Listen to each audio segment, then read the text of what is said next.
अस्सलामु अलैकुम मे उम्मीद कि तुम सारी ٲسِو ठीक। आज बनावो अस मुठी तो तुह हावहो तरीक मुठी बनावनुक।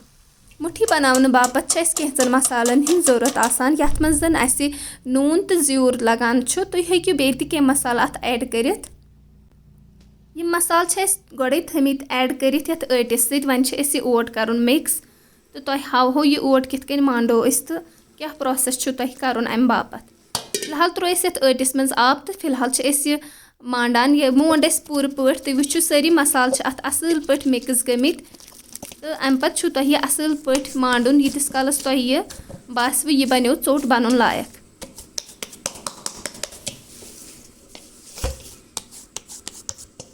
सोन यह ओट गो बिल्कुल तैयार तुम हेकियो वचित। अम पत ब्या प्रोसेस स्टार्ट करुन। अम पत थवो अस स्टव गैसस पे तो अत मज त्रो अस वारिया तेल। अस तेल त्राउन वारिया क्वांटिटी मज ताकि सोन यस यह मुठी छ यह गस असल पट फ्राई अत मज।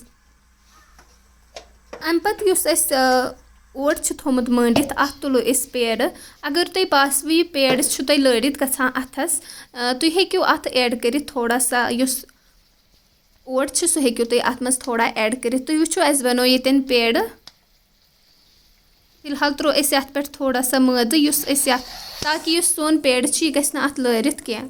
अम पत छ अस काम करन। अम पत छ अस यह पेड़ करुन बोड़ पहमत।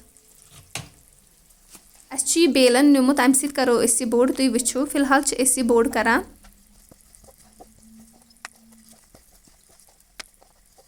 तुम वो कूचा असल चोट बने अत तुह तु इथे कन अख चोट बनावन। तम पत छ यह बोड़ पहमत करन। अम पत छ तुम चाकू नुन चाकू सत करियो तुम अत बराबर 4 हिस्से ताकि यम सन पूड़ी छ या हेकियो तुम वनित यह सन मुठी छ सो गछ असल शक्ल मज तैयार।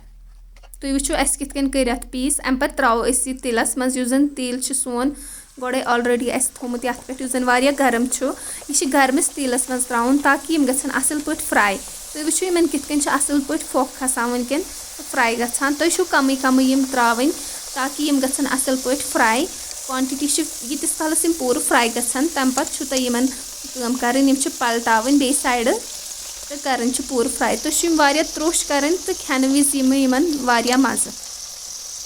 तुम वो यम गई फ्राई सन यम मुठी जन छ यम गई यथ मज पूर बिल्कुल फ्राई। अम पत तुलो अस तो थवो बेकिस बानस मज यम कड़ित।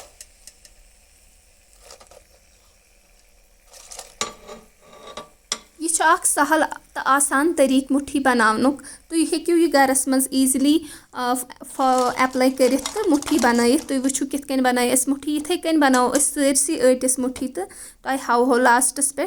तुम वो यस जन अस सरसी आटिस बनो मुठी सह कचा असल गमस यह वुचन तले बसान यह वारिया टेस्टी।